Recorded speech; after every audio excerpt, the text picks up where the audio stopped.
when we talk about app stores in testimony in front of Congress or the state legislatures, we've always sort of distinguished software platforms from social media, search, and retail platforms, because usually what they're trying to do is figure out how antitrust works in the context of markets characterized by the entry of big platforms that are really kind of two-sided markets. And so software platforms are no exception. And app stores we view as sort of one of the main components of a software platform. If you think about the suite of services that app developers, my member companies, purchase from app stores, it's sort of part and parcel with the operating systems. Our member companies for a long time have agitated for app stores to quickly remove apps that either steal their content or pump up their ratings so that they appear higher up and are basically fraudsters. Now it's up to the app stores to remove those bad actors, but it falls to the operating system to enforce that decision.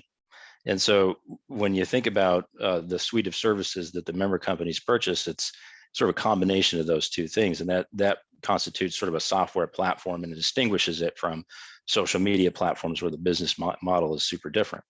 So that's a big part of it. That's a big part of the developer side of the two-sided market. And it also helps explain why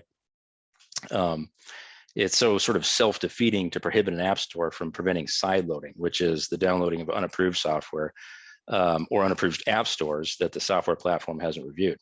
So, and that is what a bunch of state legislatures and Congress, albeit in different ways, are proposing. And an app store is a major component of a software platform, which the member companies leverage as a trusted marketplace to acquire customers and clients. There is competitive differentiation is something that I will point out, and that there are two sides to the market. There's a side of the market where a software platform is trying to attract customers, and there's a side of the market where the platform is trying to attract developers.